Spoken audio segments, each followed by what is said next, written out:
सिंह और चोर। एक बार जंगल का राजा सिंह शिकार करने के लिए अपनी हमेशा की जगह पर ताक लगाए बैठा था। तभी उसे वहां एक सुंदर प्यारा सा गोल गोल बिंदुओं वाला हिरण दौड़ते हुए दिखा। उस हिरण को देखकर सिंह के मुंह में जैसे पानी आ गया और उसने चालाकी से उस हिरण का शिकार कर लिया। उस हिरण को लेकर सिंह अपनी गुफा की ओर चल पड़ा। गुफा तक पहुंचते पहुंचते उसके मुंह से लार टपक रही थी कि कब एक बार इस हिरण का स्वाद चखता हूं। गुफा में आकर उसने हिरण को खाना शुरू किया।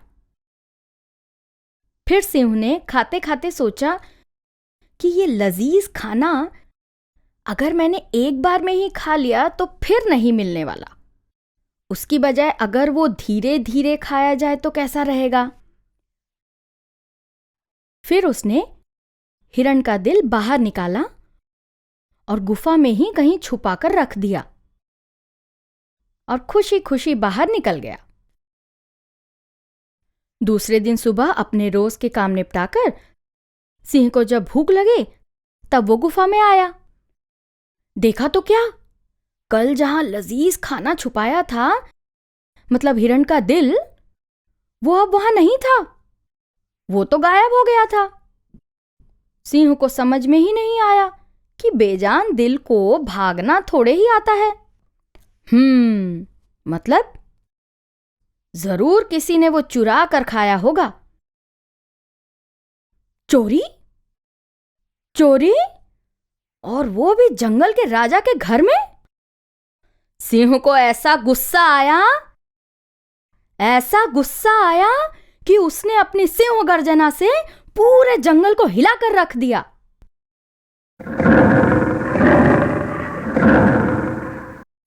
पंछी घबराकर पेड़ से उड़ गए। सभी जानवरों के दिल घबराकर जोर जोर से धड़कने लगे। सिंह ने आकाश पाताल एक कर दिया। अब क्या होगा? सभी इस चिंता में घबरा गए। तभी एक लोमड़ी डरते डरते धीरे से गुफा में घुसी। मन ही मन वो बहुत घबराई हुई थी, पर सिर्फ दिखा नहीं रही थी, क्योंकि जंगल के राजा की मंत्री थी ना वो। महाराज, महाराज, क्या हुआ? लोमड़ी ने घबरा घबरा कर सिंह को पूछा। क्या हुआ? क्या पूछ रहे हो? मेरी गुफा में मैंने हिरण का दिल रखा था, वो किसी ने चुराया है। तू मेरे राज्य की मंत्री है, तेरा ध्यान कहाँ रहता है? सिंह के इस सवाल से लोमड़ी और भी डर गई। डर के मारे उसका चेहरा सफेद पड़ गया। वो थर थर कांपने लगी। अब तो मेरा कुछ नहीं हो सकता, ऐसा लोमड़ी मन ही मन में सोचने लगी। बता मुझे लोमड़ी, कौन है वो चोर? मेरे सामने उसे पकड़ कर ला, सिंह ने दहाड़ कर कहा। महाराज, महाराज, सच बताऊं, कल जब आप चक्कर मारने बाहर निकले थे ना, तो गुफा के बाहर एक भेड़िया घूम रहा था। बहुत घबराया हुआ दिख रहा था, डर के मारे कांप रहा था। मुझे लगता है महाराज, ये काम उसी का है। आप कहें तो मैं पूछताछ करती हूँ। पूछताछ क्या करना है? हरामखोर भेड़िए को इधर लाओ, मैं ही देखता हूं। जा जल्दी, सिंह ने आज्ञा की।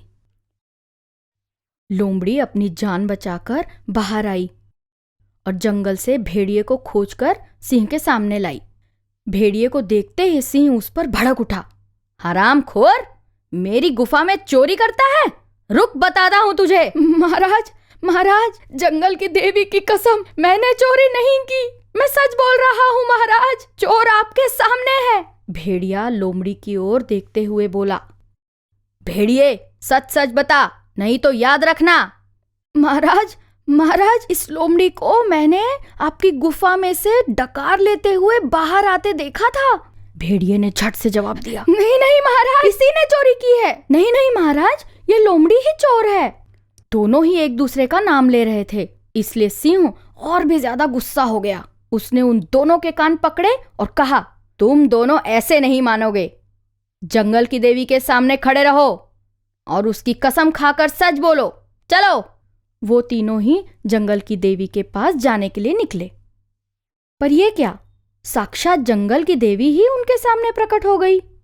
बहुत गुस्से में थी वो। सिंह, तुम खुद को जंगल का राजा कहते हो?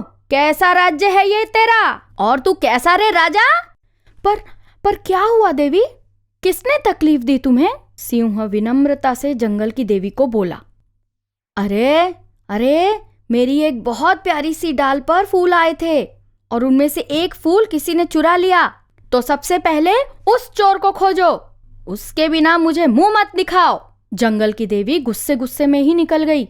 नाराज जंगल की देवी के सामने सिंह को अपने बारे में बताते ही नहीं बना। अपना गुस्सा भूलकर लोमड़ी और भेड़िए को लेकर वो वापस गुफा में आ गया। गुफा में आने पर उसने खुद इस माजरे का हल खोजने की ठानी। उसने उन दोनों की तरफ घूर के देखा और गुस्सैल आवाज में बोला, तुम दोनों में से चोर कौन है? वो कबूल करो, जल्दी कबूल करो, नहीं तो मैं दोनों को ही मार डालूंगा।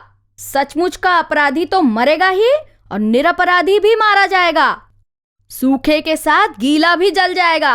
ऐसा कहकर सिंह ने फिर एक बार भेड़िए की ओर देखा और फिर एक बार लोमड़ी की ओर देखा, और इसके पहले कि वो उनके ऊपर झपटे, लोमड़ी सिंह के पैर पर गिर गई और सिंह के पैर पकड़कर बहुत रोने लगी। महाराज, महाराज, मुझे माफ कर दो महाराज, मैंने ही वो दिल चुराया महाराज, मुझे माफ करो। ऐसा सुनकर भेड़िए ने राहत की सांस ली और सिंह ने लोमड़ी की गर्दन मरोड़ दी। होशियार को शब्दों की भाषा समझती है और लुच्चों को लाठी की।